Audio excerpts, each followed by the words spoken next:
Austin Productions. Really, it's the same thing we've always kind of come back to in our show, like the idea of how all roads seem to lead back to Gladio, and it's almost like Gladio's this multifaceted op with so many different layers. There's like drug trafficking, sex trafficking, network, like blackmail, like all different, there's satanic elements, and this is kind of one of the best examples of this.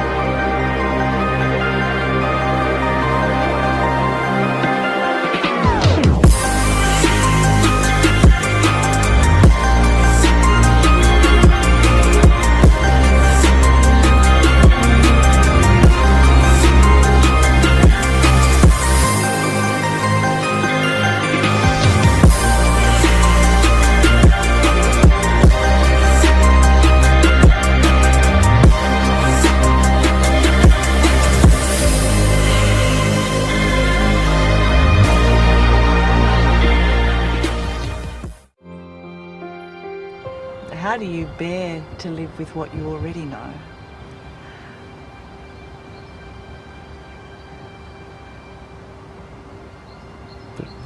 I can't say. You can't say.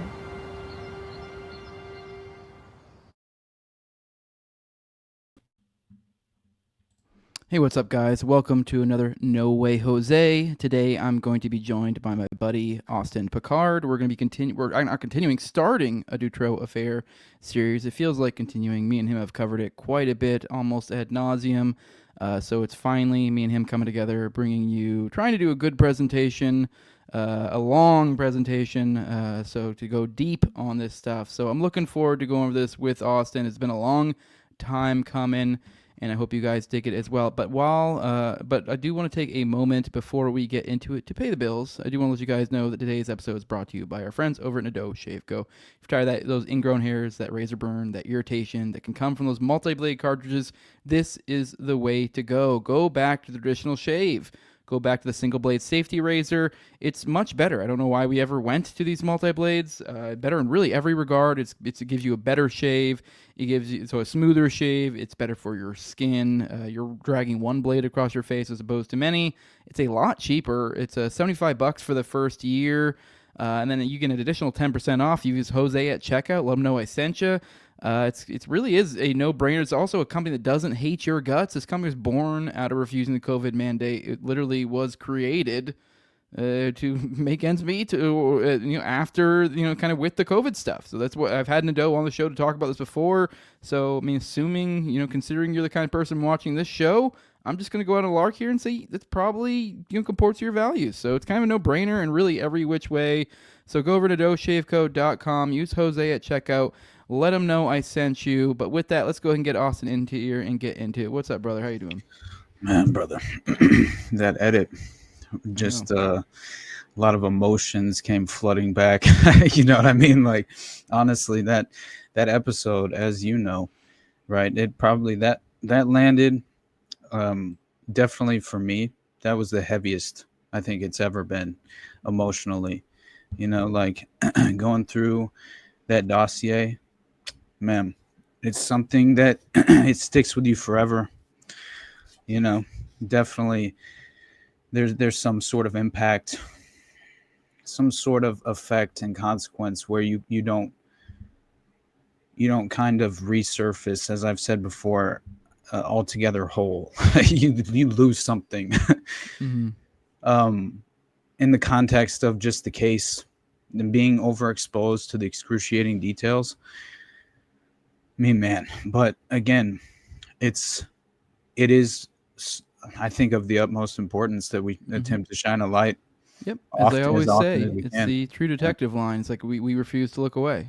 Exactly, man. That's what it comes back down to. This has got to be the reason why this gets to be hidden in obscurity or in absurdity is because of the Martys of the world, the apathetics, the ones who just normalcy bias. We don't pay attention to those other things. Those are the things we don't want to think about. I mean, even as something as simple as hey, is maybe our form of government not correct, or maybe just paradigm shifting things. But yeah, I mean, and I'm kind of droning on now, but I guess we should probably kind of get into it. I mean, it does seem fitting, man. I mean, between this thing, I watched this video today that literally made me cry, and it was about children, and it was I don't know if you've heard of Miss Rachel, the children's show thing. There was a viral video of hers. I saw kid that from Gaza. Man, it just is. I don't know. Between that and then this today, it feels like an emotional day. I mean, so here we are covering. This is a story that's dark to me too, and it's been kind of. I'd say like the story I've been best known for obviously is Oklahoma City bombing, but I'd say this is probably in my top 5 of like things that I really keep coming back to, if not even top 3 or top 2. But Right. so I mean, and it is because it's just like this haunting thing. It just comes back to you. It's like this is insane. This is a thing, and it really is just astounding that once you start pulling it, it's just the idea that like people this is just a thing. This is just out there, and this kind of comes back to the theme of like the apathy. Or looking away. The idea of like it's easier to lie to yourself or pretend that it's not happening or someone else has to deal with it.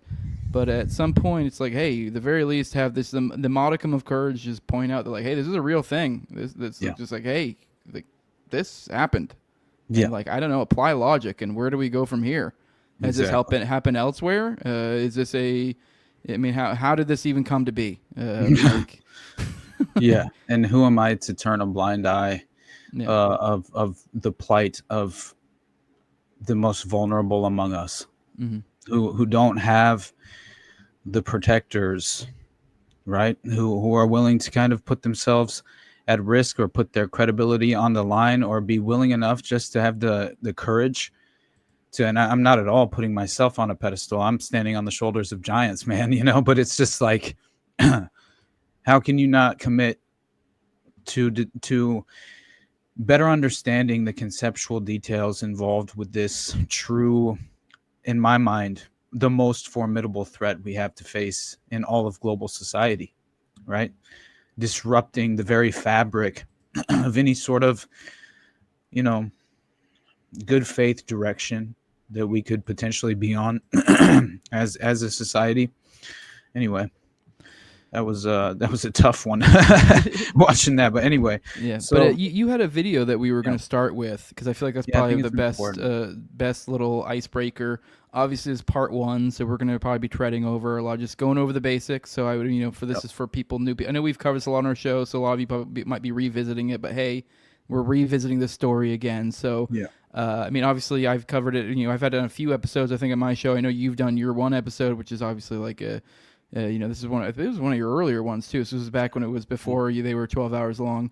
So it was like around an hour. I think it was. I think episode 39. Actually, I looked it up earlier. Marc Dutroux, the Beast of Belgium. But that's the episode that kind of put me on the path. Now I was already heading in that direction just because of like the various threads of evidence that I had been tugging on, sending me down these various rabbit holes of legitimate, credible evidentiary, claims that disturbed me at my core and made me question reality at a fundamental level, right? What was capable, the structure of power in general, and also the enterprise that's being effectively pursued in the nature of this underground, destructive, most sinister and sadistic, essentially enterprise that's tailoring toward the most sadistic sexual proclivities and worse than that, even worse than that, I'm realizing. But the way that I kind of introduced it personally was how long can we stand idly by while the true intentions of our ruling class remain beyond the veil of public scrutiny, right? And essentially, I was just kind of pointing to these endless examples, right, of kind of the deliberate demise of our social ethics and the intentional unraveling of the very moral fabric, placing us on this very pernicious path that we're describing, to really complete and total societal collapse. That's how it honestly feels at this point, as much as there is such a lack of accountability in the most powerful positions of the state, and who seem to inevitably facilitate these clandestine networks. And so you know, to me, this is one of the best examples, right? As far as ultimately revealing a system that intentionally punishes victims and protects predators at a level that is, it's extraordinary, and it's something that you don't want to accept as being a plausible reality. But, how else are we going to kind of attempt to even eradicate these depraved patterns of behavior? It's like we have to some degree, we have to affiliate ourselves with these sinister, again, we have to at least confront ourselves when it comes down to this formidable threat. And the Beast of Belgium serves as this symbol, right? Disrupting the clandestine, or disrupting all of global society and the moral fabric. So I think that really, when you're dealing with kind of just human trafficking at this extent, right, is something that I think is unacknowledged, as far as being so very well established. And also, in my mind, every single aspect of the Dutroux affair was, honestly, it was deliberately covered up, and it was achieved. The cover up was achieved, right? Because essentially Dutroux is just spending a life sentence in prison, and unwilling to name any real co-conspirators. Months, some shit like that. Yeah. So like, barely anything. It was for some minor charge. I believe he got the drug charge, which obviously we're getting ahead of ourselves. I believe there was a drug charge for what was likely the payment for their awful dastardly deeds. Exactly. So he got busted for that, for the drugs, but not the the larger connections were there. Yeah, go ahead. As I just before I play this video, first, just so everyone's obviously aware of who Marc Dutroux is, he's a homicidal pedophile and rapist who was initially convicted for the abduction and rape of 5 young girls in 1989. Now, before being released on parole after only serving 3 years in prison, right? So this is in 1989. This has already effectively happened, and not long after his release in 96, he's arrested again on suspicion of having abducted, tortured, and sexually abused 6 girls between the ages of 8 and 19 years old. And this time, 4 of the girls had been murdered. But the original arrest, I believe that he and his wife at the time, I believe they both inevitably got out. One was in 91, Dutroux was in 92, I believe, is when he got out. And then he was rearrested back in, he was once again apprehended in 96. And was again arrested for this suspicion of having abducted and tortured and sexually abused these 6 girls. So that's kind of how it all began, as far as just the fundamental facts of how Dutroux was kind of really introduced to the public, as far as just his original crimes, and also in that edit that you showed was a flash of that quote, right, from William Colby to John DeCamp. Yeah, which is just so brilliant, and it does stage this so perfectly, because again, think who William Colby was, right? As it says in director of the CIA. Exactly. Le Cercle member, right? I think we talked about this recently. Was Colby the one who got off? I don't think he was. I think it was Casey. William Casey was the one that got I think he was under weird. He was like weird situation. Yeah, on his boat out fishing allegedly. Yeah, it was weird. It was obviously an execution. There was Anyway, that was But I always do not the same relevant thing. Since it's not. I conflate the two of them. I just didn't want to let that fly by, because it's like, is he saying things out loud? Because obviously everyone thinks like, hey, why did that guy get off? I mean, there's probably a million reasons that guy could have got off, but it's obviously that's why I was asking. It's like, did this guy get off? But no. Okay. So disregard. Fun fact you learned though, guys, if that's new to you. But still, it's very interesting what he has to say, because obviously he's giving advice to John DeCamp, urging him to stop looking into the Franklin investigation, right, as far as the Franklin scandal is concerned.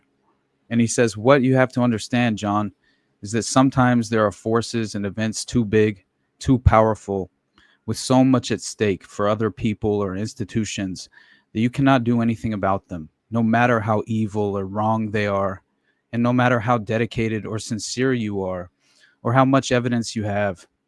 This is simply one of the hard facts of life you have to face. And man, that's the reason that instantly remember when I discovered that long form article from the Institute for the Study of Globalization and Covert Politics.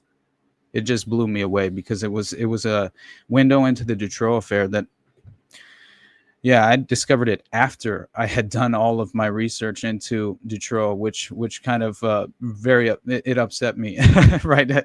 Because what a resource that it truly is.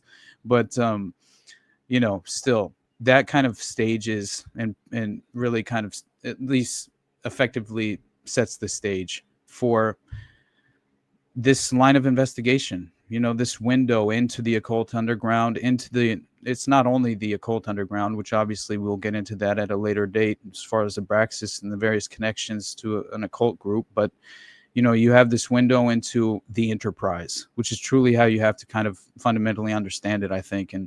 And that's what I'm beginning to realize. They're dealing in forged documents, and no longer is it CIA, right. Is it Mossad, is it this guy? He's right. Like, no, this is behind the curtain shit, dog. This is this is the enterprise. Exactly. Yeah. And so, first of all, the direct perpetrators that, at least to kind of form the foundation of the original case, is Marc Dutroux, considered to be the abductor, kidnapper, a prominent ringleader of the kidnapping operation, working under Michel Nihoul, who truly seems to be the direct connection between Dutroux and the political elite. That's what it seems to be. And Michelle Martin is Dutroux's wife, another accomplice.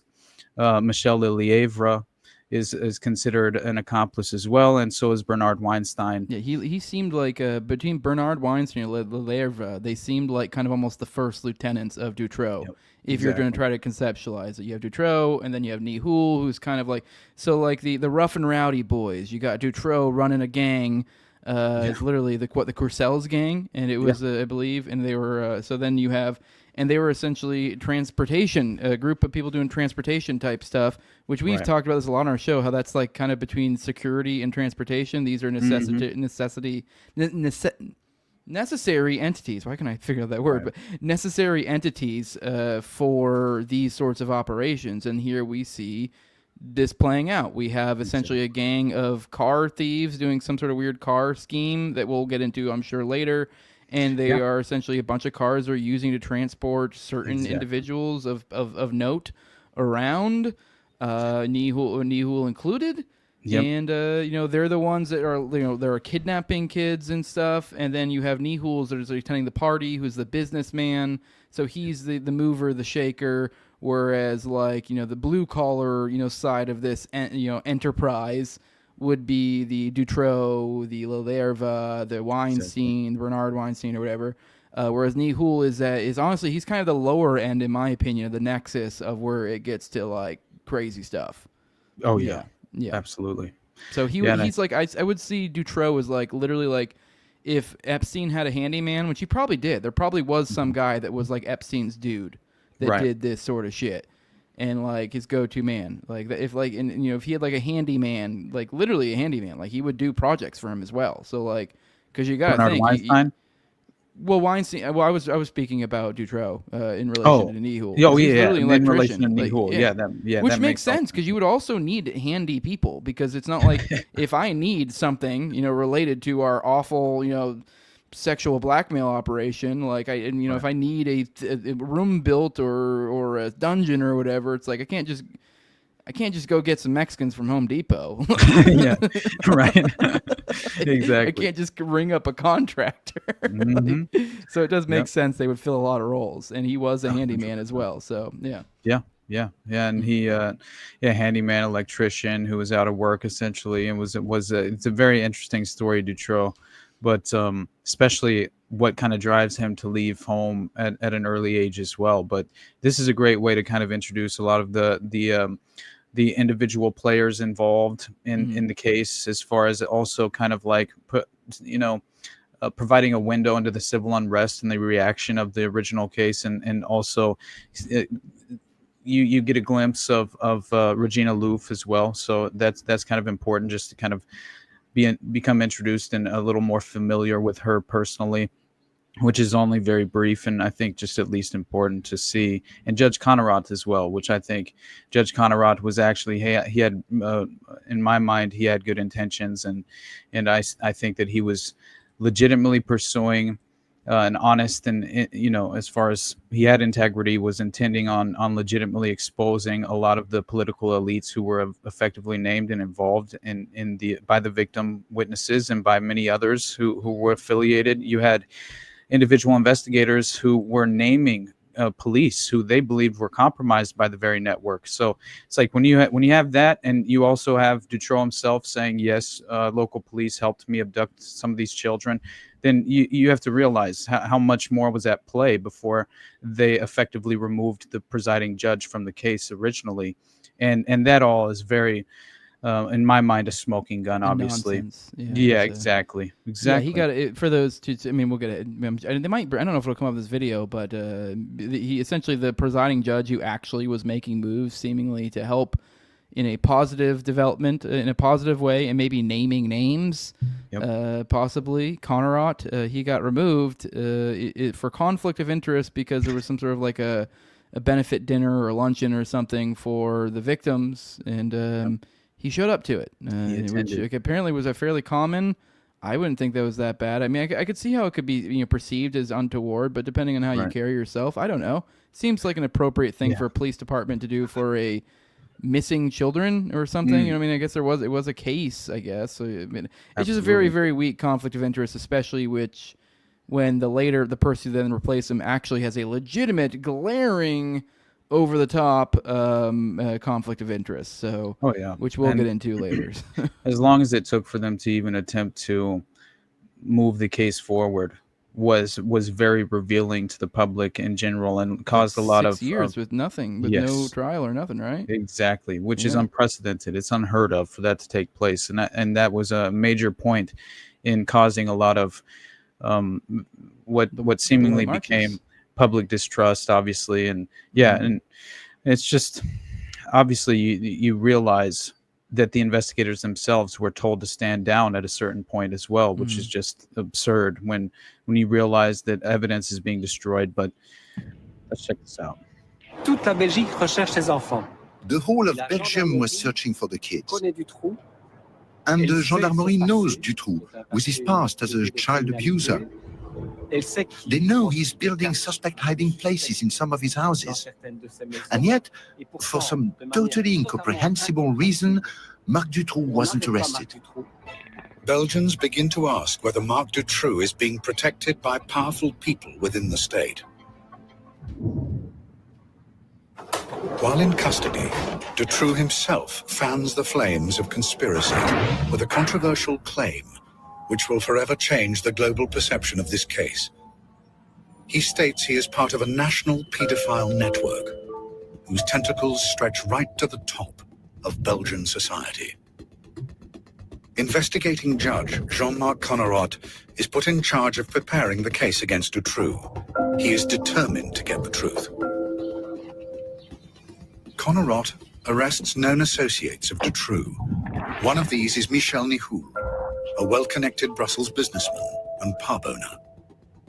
He's a part of this scene of sex parties in Brussels in the early 80s. He's the kind of guy telling stories about tapes that allow him to blackmail a minister, being involved in some kind of crime.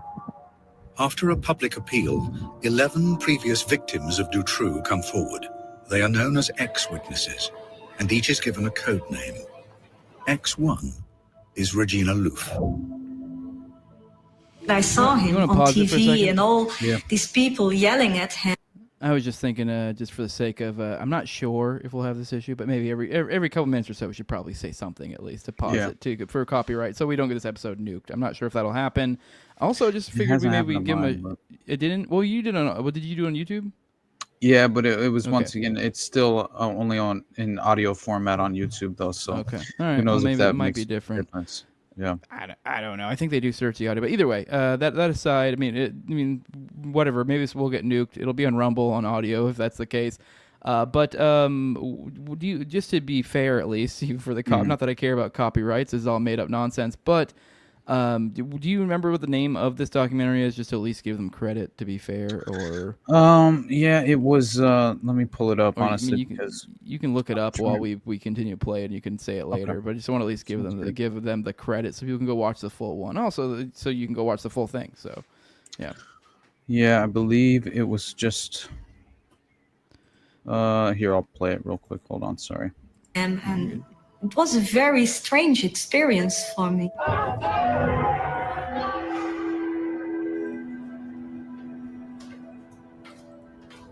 Regina Louf, now a mother of 4, recognizes Marc Dutroux and Michel Nihoul from her childhood.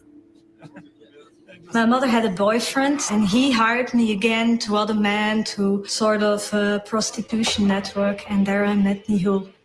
So these parties were organized for other pedophiles, and there they took 1 to several children, and they had sex with them, of course, or they took photographs or films or making movies, everything.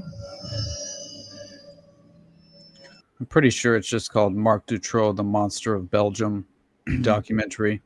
I'm pretty sure that's the one. The people who were going to these parties were big businessmen. There were also politicians. Accompanying Nihoul at these parties, according to Regina, was Marc Dutroux.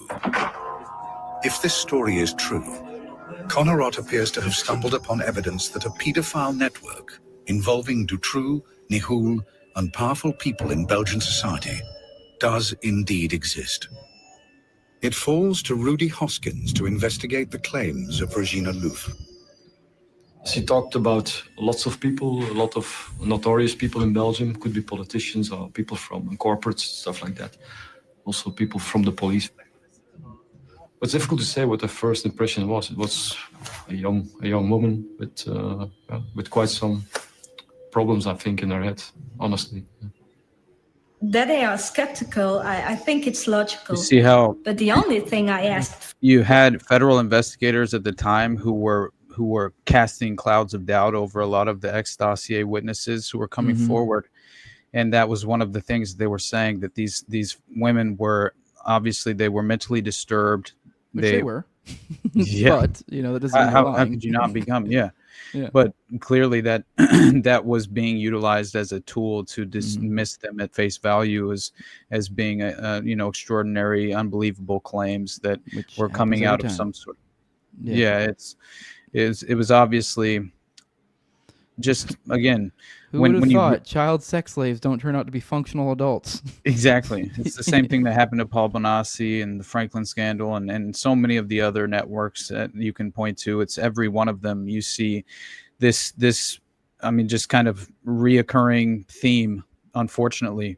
Well, we have the Virginia Dutroux shit that just happened, and also, obviously, I don't know whether that was suicide or not, but even just seeing the state of her life at that point in time, it just kind of shows kind of what we're talking about here. Yeah, so, she's honestly one of the better ones as far as she had her shit together for the most part. It seemed like she seemed to be kind of put together, seemed smart when she would talk, surprisingly so of the ones, and even then, her personal life seemed to be a fucking mess. So which, whatever, that's her personal life. My point being is just obviously these sorts of behaviors at a young age don't really lead to being a functional.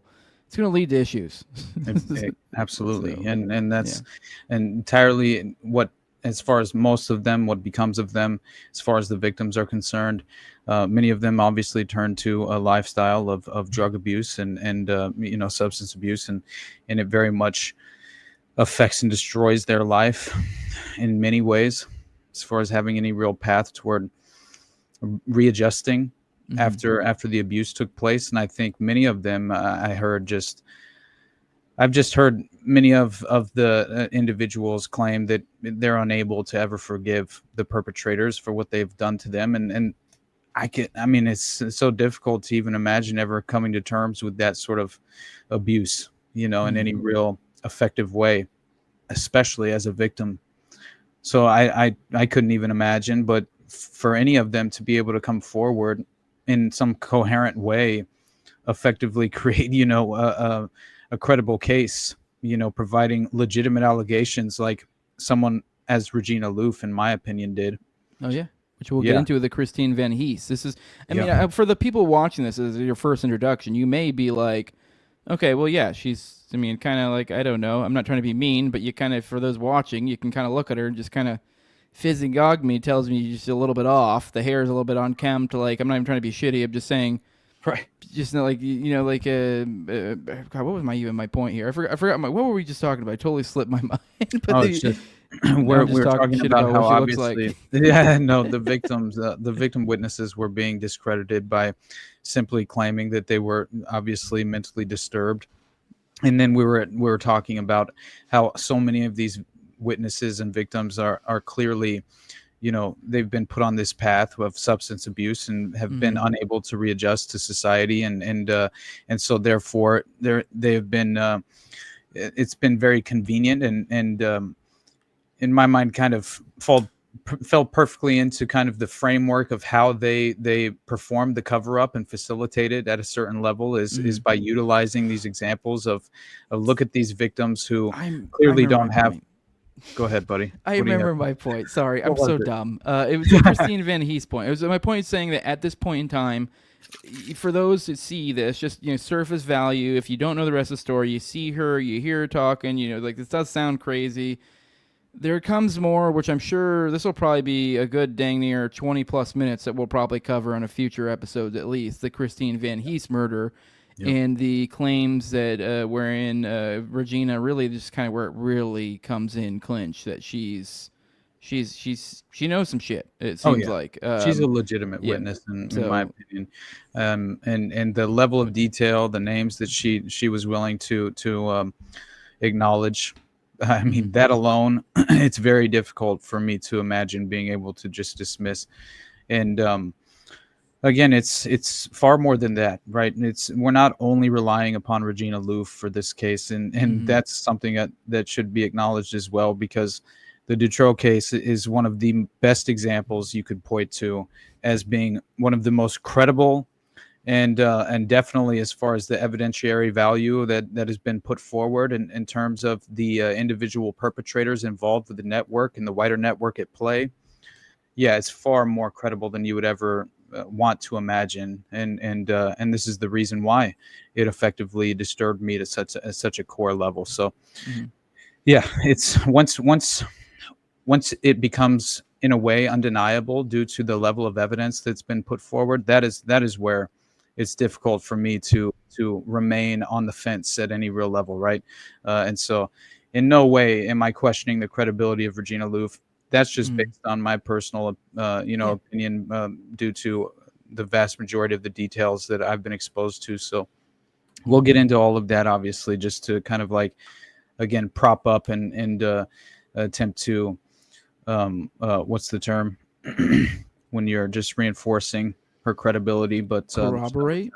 Yeah, there's another. That is a good. That's a good one.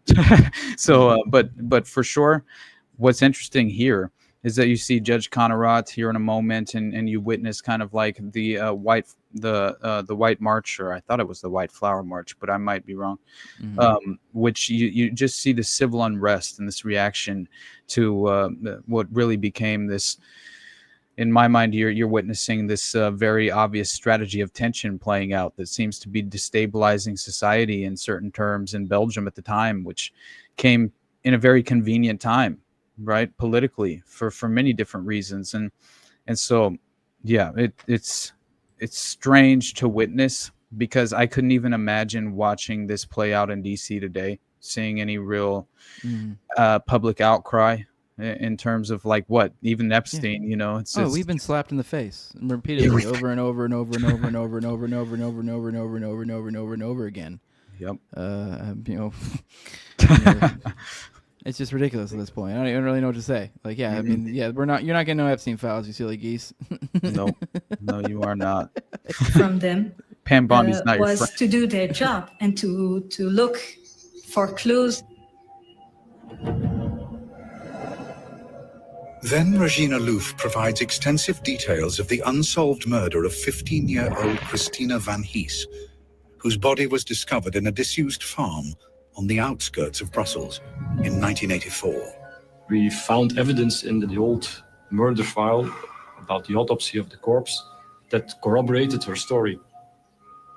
The way the victim was bound with the hands on the back and all kind of stuff they did to the victim. And there were really things she gave in her interview that were not publicly made available at that time of the murders that she told us. Regina Louf's information on the Van Hees murder persuades Hoskins that maybe there is some truth in the rest of her testimony. If there's only 10% or 20%, that's worthwhile investigating further. I think that's, for me, it's very clear. But the implications of this testimony are also clear. A paedophile network of rich clients and criminals, protected by the authorities. There's a big danger if she's right about the crime, the motives of the crime and the way it has been committed. She might be right about the suspects as well. I think people in some level were afraid of that.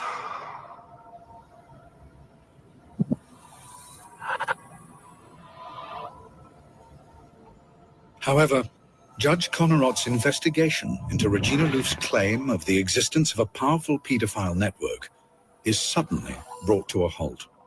Pause it real quick. In October 1996. I just want to take a second, because we're pausing just to be safe for copyright reasons. I did want to take a second for sources for people for resources for you guys out there if you want to look into it more. I wanted to give a shout out to a really what's been a super helpful account for me. IRC _ at IRC _ NIC or IRC NIC. It's on Twitter. He also has a Substack, which is IRC NIC on Twitter on Substack. I said that wrong. I'm an idiot.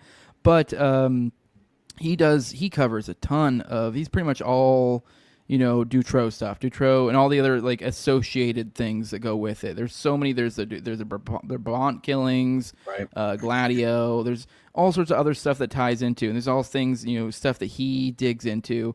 Really just right off the bat, his pinned tweets. That's just amazing threads. Really great stuff, and it's super clutch with this because. We were talking before this. This is a story that you dang near need. The only way you could feasibly be an expert in the story is if you learned another language. Yeah, because the way this story is, I mean, you could become very good on it, but you're going to be missing content if you don't speak the language. And even if you somehow were able to get translations, I mean, just the fact that it was originally in these languages is you are kind of also at a little bit of a loss. So. Obviously, I don't know for certain this guy speaks the language, but I'm pretty sure he does, just because I just can tell by his syntax and some of the stuff, and the fact that he knows these things. Some of the books he refers to are only available in these languages. The vast majority of the research stuff on this, like the books, if I want to actually start digging into the books on this, there's only a couple English ones, and they're not very good. I had to get things translated while I was doing my episode as well, because again, that was the exact same thing that happened to me. I ran into that wall, essentially, of things being lost in translation or just not at all effectively translated to this very date. And I think much of it is due to the fact that, for one, you have a lot of publishing companies that are unwilling, and I think that that's political. There are definitely reasons for that to occur. And then also, I consider the same thing with any sort of alternative narrative regarding Hitler and mind control and things of that nature. It's very much a similar path as far as running into this wall of untranslated material sources that are very much important in my mind to kind of fill in a lot of the holes that have, I think, been effectively left by design in order for us to not really coherently grasp the true picture of the wider network at play here. And I think it's because it is in line with Gladio. It is in line with this very much this international intelligence, clandestine intelligence apparatus that, effectively transcends international borders, right? They're not confined in any real way. And this is how they effectively accomplish these goals. It's a very interesting playbook, but that is why that I think that most of these sources Yeah. are very hard to come by in terms of Marc Dutroux. And once again, consider the fact that, right, he and his wife, they still could speak, come forward with certain details that are worthwhile and could shed more light on the prominent individuals involved. But we've seen time and time again, David Berkowitz, Helena Stokely. I mean, so many different examples of criminal witnesses or criminal informants who have been among these, affiliated with these networks, facilitating these clandestine operations, that seem to be unwilling to come forward due to, and they will even admit that it's due to their own, well-being, that they are looking out and attempting to protect their own well-being and safeguard themselves. That's what national security means. Right. Members of the wider network are deliberately threatening them. And that's what it seems like has happened at every level in regard to this case as well. So yeah, it seems like it's just, once again, a reoccurring thread we have to always point out, because it's very typical, par for the course as far as these networks are concerned. So anyway, that's kind of my 2 cents in regard to the reason why so much of it has been, untranslated. That's why you got to give big shout outs to people like IRC, NIC, and also just kind of shout Yeah, this info out. That way we can get more people in the space, get things translated, stuff like that. I mean, there's not a whole lot of people who have these sort of skills. Like IRC, NRC. So this is why, put those names out there, and hopefully we can disseminate this info. So it was the same thing with the Order of the Solar Temple, because if you remember, one of the founders, right, not Joseph DeMembro, but the other, what the hell, his name's escaping me right now, but either way, damn it, he's the main one. Well, Joseph DeMembro is honestly but it doesn't matter. Point being is that he's from, French Belgium, right?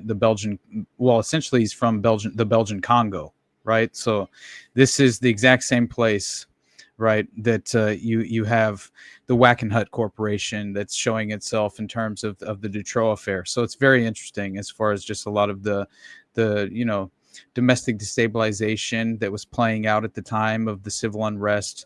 It again, a strategy of tension, right, falling perfectly in line with the Gladio operation so again, just plays perfectly into the playbook, as is always the case, it seems. But we're almost done with this thing. I just felt like it's maybe a perfect pause example. maybe one more time. But Okay, sounds good. I think we got 2 minutes left. Mhm.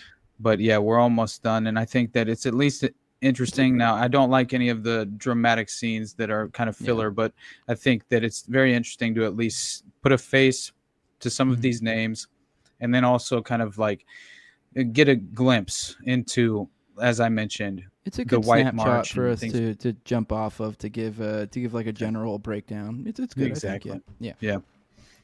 He is sacked. His attendance at a dinner thrown by the families of Dutroux's victims is deemed a conflict of interest by his superiors in the Ministry of Justice.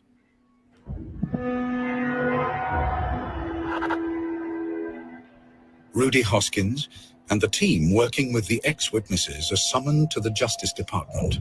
We were just informed during that meeting that already, as from today, you stop your investigation. And that was it.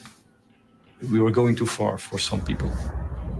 Don't ask me who, I have no idea. And why, no idea. I still ask myself the same question. But we touched upon something that was not supposed to get out in the open. Look at him, dude. Right? Connerott's dismissal has a devastating effect on public confidence in the Dutroux investigation. I am covering criminal investigations in this country for 15 years. I can't give you hundreds of names of judges having dinner with victims, with lawyers, with suspects. This happens all the time. In Connerott heb ik I always believed in Connerott. This stank and still stinks, in my opinion. altijd, vind ik. Hundreds of thousands pause of real quick. Belgians agree. I just want to add a little note for the audio people that the last person just talked was one of the parents of the victims. So Yeah. the significance there. So that's it. Yeah. And it was Luc Jouret that has a connection to the Belgian Congo and the Order of the Solar Temple, and directly ties into Belgian Gladio, which directly ties into Marc Dutroux and the network, which is very interesting, but we'll get into all of that. I'm sorry. Yeah. On the 20th of October 1996, national outrage boils over at a huge march organized by the families of Dutroux's victims. There was a sense of total disbelief, a sense of revolt, a sense of this can't go any further like this. 300,000 people march through Brussels. Workers across the country go on strike, and firemen turn their hoses on government buildings to symbolically cleanse official corruption. Belgium stands on the brink of revolution.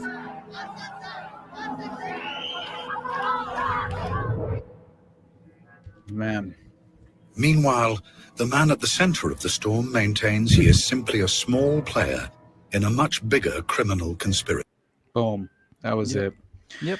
But what a good introduction in my mind, because again, it's just like we get a few of the faces that I think are very important. Michel Nihoul. We of course get a glimpse of Marc Dutroux at the end there. But frankly, we've mostly covered it all already. I mean, I'm not saying we should stop right now. There's a few other minor things I think we should at least skim over before. I don't know if there's anything comes to mind. At the very least, I would like to probably maybe summarize the Gladio component we've been referencing multiple times for the audience. As a kind of a lead-in. Obviously, that'll be probably damn near its own episode later. Right. But yeah, I mean, if there's anything else, let me. You were obviously, I accidentally cut you off a little bit there. But you were about to lead into something. I don't know if there was other angles you wanted to glance over before we leave it for next episode. I think next episode will probably be more of a bio episode for Dutroux. Yeah. Yeah, I mean, any other angles other than, I think, like I said, the Gladio? I'm trying to think if there's any other ones that I feel like are good so far as an initial summary that need to be glanced over, but I think really we kind of damn near hit it all, didn't we? I mean, I know after we said the conclusion, we mentioned that we didn't really. In the end, Dutroux's still in prison. You still get information that comes out from him every now and then. This is why the IRC and ICs of the world are clutch, because they're the ones that report this sort of stuff. Absolutely. And get it to us. And then also Nihoul ends up only getting a few months, and that's all that happens. So there's a few other, there are some trials and tribulations throughout the way, a whole arc of like this kid, that kid, that person's missing, this one's dead, that one's not dead. Oh, we saved him. And there's probably the surveillance one would probably be maybe something to mention quickly, because there was a whole surveillance, a whole ass deep police operation that obviously ended up failing in dang near every way. Yeah. So 100%. It's but I think that it was doomed to fail. Obviously, when you have investigators and local officials who are entirely compromised by that very network, and they are running they were very much disrupting any sort of honest investigation into the case in general. And so, I mean, again, how many times can we mention? Obviously, we'll get into the real crucial details of actually saving those two children from the dungeon of Dutroux. But it's just we have legitimate public officials who and investigators on the scene who are covering up the fact that these girls were effectively in the dungeon at the time, right before. And we'll get into those details as well, because it's just fascinating stuff. But again, it's just when you deal with kind of the reality of Dutroux himself, I think he was convicted for 13 years, I believe, in 86, I think, was initially, but he was sentenced right. And he was sentenced in 89. I think it was then for 13 years for his crimes. And then he was freed after having served around 3, I think it was, because he got out in 92. Yeah. And so this was in spite of the fact that, as a prisoner, right, you had Governor Yvonne Stewart, who later told the Parliamentary Commission that a medical report described him as a perverse psychopath and explosive mix, He was an evident danger to society. So this is during his original prison sentence, before he's ever left back, and I think it was McGowan in the Pedocracy. He described Dutroux as being let loose back on society by the justice minister at the time. And, soon after, that justice minister received a prestigious appointment to serve as a judge at the European Court of Justice at The Hague. So it's just like when you're realizing that the political kind of like the implications of that, the political level of that kind of appointment, in general, like if you're being appointed to The Hague as essentially kind of a reward for effectively releasing this psychopathic predator back into society to continue to abduct children for this wider network that is compromising these political assets. It's like, this is a bad recipe, and it seems like a recipe for disaster, and it's exactly what took place in my mind. So, which ties perfectly, I think, into I think, like I said, unless maybe you think of something else that maybe we should glance over, but like I said, the Gladio angle. I don't know. Do you want to summarize that real quick for our audience? Just a quick breakdown of the significance of, I guess, just Belgium in general, and kind of maybe kind of the Brabant killings might be more specific. It's kind of the like these seem like separate things. Obviously, we're going to get into how they are very connected, but just even if they are separate thing, at the very least, that paints a picture of the area that we're dealing with and the sort of things going on, in the sort of power players, shaking, moving and shaking. I discovered Belgian Gladio and the Dutroux Affair. And it's seemingly, this was published July 20th, 2021. And it perfectly illustrates these connections linking Dutroux and Nihoul to the upper echelons of Belgian politics, and essentially draws the direct line to Gladio, and claiming that Dutroux obviously wouldn't go to trial until 2004. 8 years after his original arrest, nearly 8 years, where he asserted that he was a low-level functionary in this extensive child trafficking network, with Jean-Michel Nihoul being responsible for directing his kidnappings. So Dutroux, sentenced to life in prison, obviously maximum possible sentence. Michel Nihoul, on the other hand, acquitted of any involvement in child trafficking and instead sentenced to 5 years in prison for conspiracy and drug trafficking, only to be released after merely 2 years of imprisonment. We'll get back into a lot of the details of Nihoul because he's clearly a prominent individual and within the context of this network. And in my mind, I believe I am the monster of Belgium, he says. So he himself, he's the self-proclaimed monster of Belgium, and he fits the bill. But again, understanding this incredible light sentencing, it kind of implies much more prominent individuals being involved within the context of the network as well. So, and that is definitely the case. And so one of the judges, this is fascinating because obviously we already know that Connerat is removed, but we have Jean-Claude Van Espen, who was a close associate of Nihoul's, and Jean-Michel, right? Nihoul was also an informant for this Bigendarrie Osperings Brigade, a branch of the Belgian gendarmerie that functioned as a rough equivalent to the American FBI. And so between this and the fact that many of the other witnesses who implicated Nihoul also implicated the involvement of these, much more powerful politicians and officials, Brussels businessmen, and things of that nature. And so just a few years after his release in 1999, Nihoul himself would tell this German newspaper, Der Spiegel, in 2001, "I control the government," he says. "Everyone has compromising dossiers on one another to be used as leverage in the right situation, even offering off the record to provide a videotape of Belgium's King Albert II assaulting a teenage girl for a six-figure sum." Nihoul, of course, he dies a free man, 78 years old in 2019, right?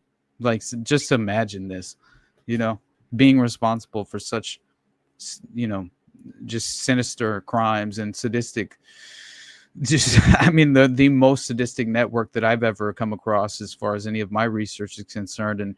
And you die a free man, a self-proclaimed the monster of Belgium, while the low-hanging fruit, the patsy, the abductor that was kidnapping children on behalf of Nihul is serving a life sentence, which again, I'm not at all justifying or defending this man. It's just Nihul deserved way worse. Exactly. Yeah.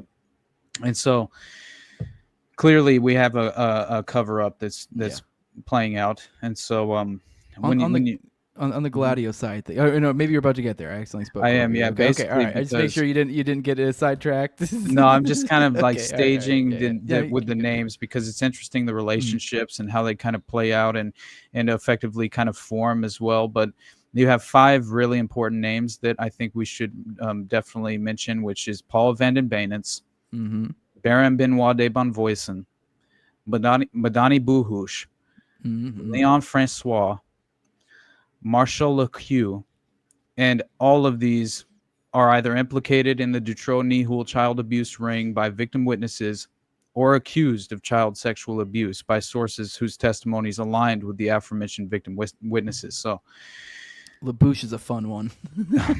It's so crazy. Yeah. And so now these are obviously very interesting names because you have these connections to this Belgian fascist underground that's playing out at the time, which this is the window into Gladio, truly, because Paul van den Benens, former Prime Minister of Belgium, member of the notoriously reactionary Catholic organization Opus Dei. I mean, come on, right? We have William Colby. He's a member of Opus Dei. We started this with him, with him warning John DeCamp. Yeah, we're don't look into societies, this, baby. We're going there. This is going so many weird places. This series, right? We're gonna probably keep going like, oh shit, we have a whole other episode in this thing, whole other episode in that thing. But yeah, this is the nature of this case, honestly, brother. But so he's this also Paul van den Benens, vocal supporter of NATO, and in 1969 would be one of the founders of Le Cercle des Nations, a right-wing, anti-communist, pro-NATO exclusive social club composed of a small number of elites who gave their public support to the dictatorships of Augusto Pinochet, Francisco Franco, and Antonio Salazar. So this CIA usual suspects for regime change, am I right? Like that is legitimately what you're looking at here. And so, I don't see that as a coincidence, but that's just me. So it's likely that over a dozen of these Cercle des Nations members implicated in the Dutroux Affair. So you have to consider that fact that, again, it's interesting because I see so many of the process chapters playing out in terms of, in my mind, domestic Gladio in the U.S. And so it's like, is this just the playbook, in certain ways? Yeah, it seems that way. I don't know. I mean, I sent you this video on Abraxas before we started this series. It's one I found that tied so many different themes between the Process Church and the Temple of Set, and then concepts of the Abraxas, and tying together some multiple different things, and even like Gnosticism and other things. And you're like, oh my God, you're reeling. And you're like, it really feels like it's all connected, dude. All connected. You're like, jeez, man. They said that local mine that the gendarmerie was apparently this underground right-wing fascist paramilitary organization essentially is what it truly the WNP. Yeah. They're utilizing this. Post, yeah, exactly. They're utilizing this mine shaft. There's a shitload of human skeletons. There's a bunch of bones that is discovered by local officials, and these authorities raid this local mine shaft, and they say that all these bones and skeletal structures are found of children, and that they and that they tied that mine shaft to the gendarmes and the Abraxas local chapter that was run by the high priestess of the order. There was negotiating and running communication with Bernard Weinstein. Dude, obviously, the Abraxas episode is going to be so much fun. All right, let's not get ahead of ourselves. Okay, I'm sorry. All right, I did want to mention. I don't know if you got to the end of your spiel on Gladio, but I did want to at least mention the Gladio event the main one that happened. I know we've said it multiple times. Didn't really say Right. the Brabant killings. Right. Just real quick, it was just like essentially there were these senseless acts of violence. It seemed like just random shootings at grocery stores of all places.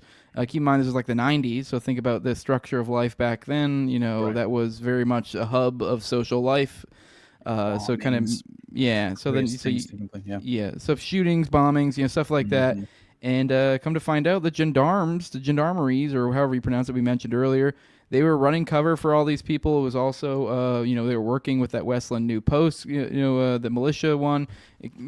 We'll get into this lately, but it was basically just legit a Gladio op. Like, I guess it's pretty safe to say it was a Gladio op. Like, I don't even really know how to say. I don't know. There's not really any point in hedging your words here. It's all these fascist paramilitary NEM clubs that they were utilizing within this, underground that they had formed, which was, again, in 1971, Van den Benens would found this Nouvelle Europe magazine, which was a publication that served as a platform for this organization of NEM clubs. So in the foundation of both the Cercle des Nations and the Nouvelle Europe magazine, Van den Benens had a partner in Baron Benoit de Bonvoisin, a.k.a. the Black Baron, another member of the Opus Dei, who would play a vital role in fundraising for Van den Benens. So this is interesting because in 1973, you have Bonvoisin funding the creation of the Front de la Jeunesse, a fascist organization formed out of the NEM clubs. Oh, the Westland New Post was the publication. I think I mentioned names. It was what you're saying right now. The Jeunesse, Front de la Jeunesse. Yeah, exactly. Front de la Jeunesse. Yeah. Yeah, right. To which, who was appointed as his advisor? It was Francis de Sonia as the leader, apparently, and I'm sorry, it was Van den Benens who was the advisor, and the leader was Francis de Sonia. So a year later in 1974, Bonvoisin would play a key role in funding the Public Information Office. Now, I think this is very vital to the core of Gladio playing out at the time, because this PIO, the Public Information Office, sorry, don't mean to cut you off. I want to correct myself real quick. Westland New Post was. I was correct. That was it's a fascist organization. Yeah, but it was founded. It was like the subset of Front de la Jeunesse. Exactly. So that was like I guess you could say the elite members of the Front de la Jeunesse, and then the Nouvelle de whatever, I forget what that was, the publication that I was talking about. That's related to all. It's confusing. It is confusing, but it's how they provide plausible deniability to a lot of these organizations within the private sector and these private constructs. It's very interesting how this network forms. And again, this is why I think it's the perfect window to understanding Gladio and how the playbook is utilized. Because we've never really had much as detailed and as far as the description involved with these organizations and paramilitary groups that were involved with Belgian Gladio. This is really the best window into, again, how they form that clandestine operation and network, and how it plays out on the operational level. And so that's where it becomes interesting, because you have the same entity that's creating these false flags is also the same entity covering up these child trafficking rings. So that's like the same. That's like the gendarmerie is the crossover here. Obviously, there's a lot of other crossover in other areas, but like there's at the very least, even by like the most official of definition of narratives, it's like, come on, here's the crossover here between the two. Oh, yeah, the gendarmerie is the crossover here. And on top of all of that, who creates the Belgian military intelligence organization that worked closely with these private intelligence groups, headed by Jean-Marie Bougerol, who's a very interesting individual. This is in 1974 when Benoit de Bonvoisin, the Black Baron, plays a key role in funding this Public Information Office, which happened to be the branch of Belgian military intelligence, right? So that worked with these private intelligence groups. And so through those connections, Bonvoisin linked mainstream right-wing politicians like Van den Benens to outright fascist paramilitary organizations, as well as to the world of private intelligence in Belgium at the time. And this is where you have the ties between the mainstream right-wing power network of Van den Beinens and Van Voisin becoming even more obviously tied into the Belgian fascist underground. And so one of the instructors hired by Benoit de Van Voisin to turn the Front de la Jeunesse into an effective fighting force was one Madani Buhush, the member of the Belgian gendarmerie who worked as a part of the CIA-trained National Bureau of Drugs, an organization created under the direction of then Prime Minister Paul Van den Beinens and General Bahush is the Leon same Francois. one.